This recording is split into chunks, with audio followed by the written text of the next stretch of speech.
Assalamualaikum warahmatullahi wabarakatuh.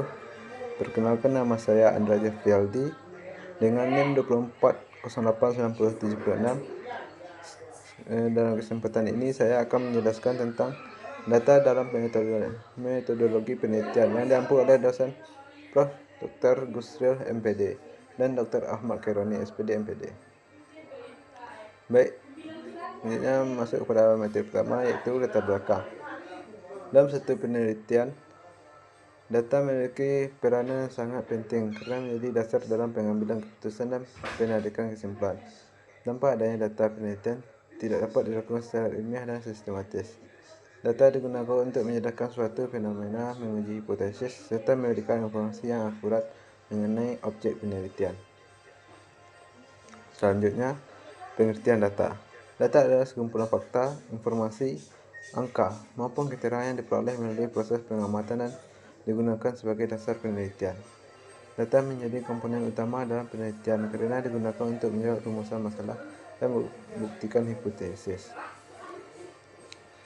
Selanjutnya, hasil penelitian olahraga berupa hasil tes fiksi atlet, waktu temporari, denyut nadi, hasil wawancara pelatih, serta observasi teknik permainan. Selanjutnya, fungsi data dalam latihan. Yang pertama, sebagian dasar pengambilan keputusan. Kedua, membantu menjawab masalah penelitian. Yang ketiga, menguji hipotesis penelitian. 4, menjelaskan suatu fenomena secara ilmiah. 5, menjadi dasar penyusunan kesimpulan. Selanjutnya, jenis data. Yang pertama, data berdasarkan sifatnya terbagi 3. Yang pertama, data kualitatif, yaitu data yang berbentuk kata-kata, pendapat, atau deskripsi.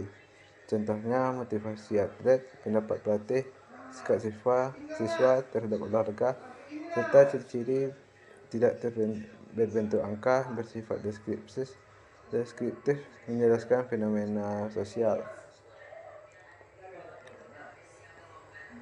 Selanjutnya, data kuantitatif. Data kuantitatif adalah data yang berbentuk angka dan dapat dihitung secara statistik. Contohnya, tinggi badan atlet, jumlah kemenangan, nilai kebugaran jasmani. Ciri-cirinya berupa berbentuk angka, dapat dihitung, bersifat objektif. 2. Data berdasarkan sumbernya. Yang pertama, data primer, yaitu data yang diperoleh langsung dari sumber pertama oleh peneliti. Contohnya, observasi lapangan, wawancara atlet, dan hasil tes kebugaran yang dilakukan. Yang kedua, data sekunder, yaitu data yang diperoleh dari sumber yang sudah ada sebelumnya. Contohnya, buku, jurnal, arsip penelitian, serta statistik olahraga yang sedang berlangsung atau yang sudah berlangsung. Selanjutnya, triangulasi data. Triangulasi data adalah teknik pemeriksaan keabsahan data dengan membandingkan data dari berbagai sumber, metode, teori, maupun penelitian agar hasil penelitian lebih valid dan terpercaya. Triangulasi biasanya digunakan dalam penelitian kualitatif untuk mengurangi subjektivitas penelitian. Selanjutnya, tujuan triangulasi, yaitu meningkatkan validasi data, mengurangi malas penelitian, memastikan konsistensi data, memperkuat hasil penelitian. Jenis-jenis triangulasi yaitu triangulasi sumber, triangulasi metode, triangulasi penelitian, menggunakan beberapa teori dalam menganalisis data. Contohnya, triangulasi dalam penelitian olahraga, wawancara pelatih, observasi latihan, dokumentasi pertandingan, serta angket atlet.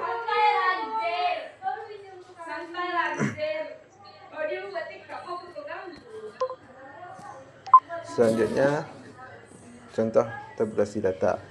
Pengertian tabulasi data yaitu proses penyusunan data ke dalam bentuk tabel agar lebih mudah dipahami dan dianalisis oleh peneliti.